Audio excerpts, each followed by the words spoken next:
Hello, आप सबका मेरे चैनल स्पीडिंग ला ज्ञान में स्वागत और अभिनंदन है। मैं आज आपको एक प्रॉब्लम जो कि सीआरपीसी की है, यूपी पीसीएसजे 1997 में पूछी गई थी को पूछ रही। अगर आपको इसका उत्तर पता है इनबॉक्स में जाकर टाइप करिए, नहीं पता है मेरे चैनल पेज पर जाकर देख लीजिए। राज्य सरकार के द्वारा एक अखबार के प्रकाशन पर इस आधार पर रोक लगाई गई कि यह आईपीसी की धारा 124A और 153A के अंतर्गत दंडनीय वस्तु से संबंधित है। सरकार के आदेश को अपास्त करने के लिए अखबार का जो संपादक है उच्च न्यायालय में आवेदन करता है। उच्च न्यायालय में 10 न्यायाधीश हैं, किंतु मामले में 2 न्यायाधीश की पीठ द्वारा ही निर्णय दिया गया। इस कार्रवाई की वैधता को सुनिश्चित कीजिए। मतलब क्या कह रहा है कि राज्य सरकार एक अखबार के प्रकाशन पर इस आधार पर रोक लगाई कि जो आईपीसी की धारा 124A राजद्रोह और 153A जो है धार्मिक जो है धर्म के खिलाफ जो है अपराध के संबंध में है के विरुद्ध की विषय वस्तु से संबंधित है। सरकार के आदेश को अपास्त करने के लिए जो अखबार का संपादक है वह उच्च न्यायालय में आवेदन करता। उच्च न्यायालय में क्या है, 10 न्यायाधीश रहते हैं, लेकिन 2 न्यायाधीश द्वारा ही निर्णय दिया गया। तो इस कार्यवाही की वैधता को बताना है। आइए देखें निर्णय क्या कह रहा है। प्रस्तुत समस्या जो सीआरपीसी है उसकी धारा 95 और 96 से संबंधित है। सीआरपीसी की धारा 95 और 96 से संबंधित यह प्रॉब्लम है। 95 में उल्लिखित है कि राज्य सरकार किसी प्रकाशन में ऐसी बात है जो प्रकाशित है और आईपीसी की धारा 124A, 153A, 153B, 292, 293 और 295 का उल्लंघन करती है तो उसे जब्त करने की घोषणा कर सकती है।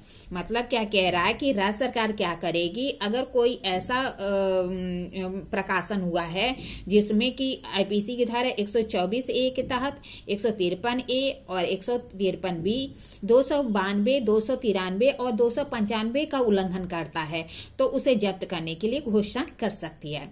और 96 क्या कह रहा है, 96 में यह उपबंध है कि जो व्यक्ति 95 में समापन की घोषणा से व्यथित है, ऐसी घोषणा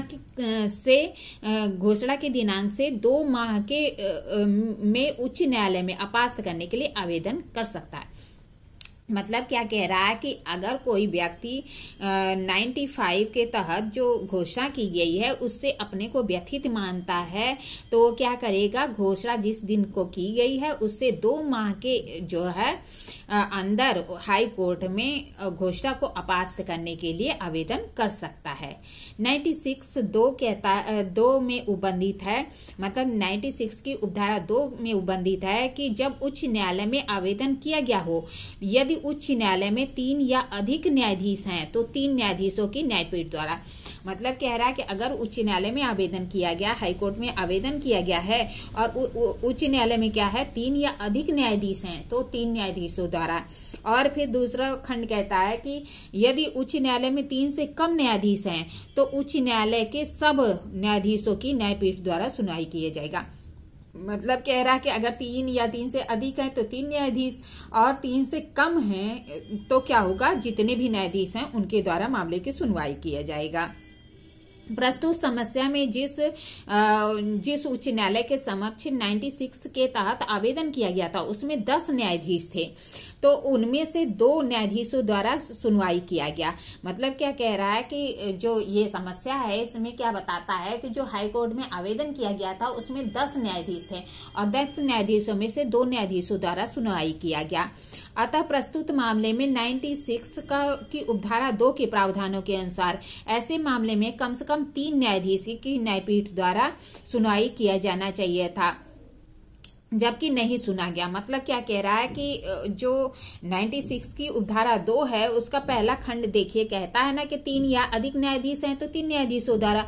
तो अगर 3 से अधिक थे, 10 थे तो इसमें कितने न्यायाधीशों द्वारा सुनवाई करना चाहिए था, तो 3 न्यायाधीशों द्वारा सुनवाई करना चाहिए था। बस की कितने न्यायाधीशों द्वारा की गई थी, 2 न्यायाधीशों द्वारा की गई थी। तो क्या कहता है कि प्रस्तुत मामले में 96 की उपधारा 2 के प्रावधानों के अनुसार ऐसे मामले में कम से कम 3 न्यायाधीशों की न्यायपीठ द्वारा सुनवाई किया जाना चाहिए था, जो कि नहीं सुना गया। मतलब क्या कह रहा है कि 3 न्यायाधीशों द्वारा सुना जाना चाहिए था, जबकि दो द्वारा सुना गया, 3 द्वारा नहीं सुना गया है। क्योंकि उच्च न्यायालय में 10 न्यायाधीश थे, अतः प्रस्तुत समस्या में 2 न्यायाधीशों द्वारा सुना जाने वाला निर्णय वैध नहीं है, अवैध है। मतलब क्या कह रहा है कि जो मामला था 96 की उपधारा 2 के अनुसार, ऐसे मामले में अगर न्यायाधीशों की संख्या 3 या 3 से अधिक रहती है तो वहां पे जो है 3 न्यायाधीशों द्वारा सुना जाना चाहिए था। और प्रस्तुत समस्या में जिस हाई कोर्ट में आवेदन किया गया था उसमें 10 न्यायाधीश थे। 10 न्यायाधीश थे तो मामले में सुनवाई 2 ही न्यायाधीश द्वारा किया गया, जबकि सुना 3 न्यायाधीश द्वारा जाना चाहिए था। अगर 3 न्यायाधीश द्वारा नहीं सुना गया है तो ये जो मामले में 2 न्यायाधीश द्वारा सुना गया है तो यह मामला वैध नहीं है बल्कि अवैध होगा। और इस मामले में क्या होगा, तो कह रहा है कि ये जो कार्रवाई होगी वह वैध नहीं बल्कि अवैध होगी। इस तरह मैंने आपको प्रॉब्लम बताई, प्रॉब्लम का सॉल्यूशन बताया। ऐसी ही अच्छी प्रॉब्लम के लिए मेरा चैनल सब्सक्राइब करिए, लाइक और कमेंट करिए। ठीक है, धन्यवाद, थैंक यू।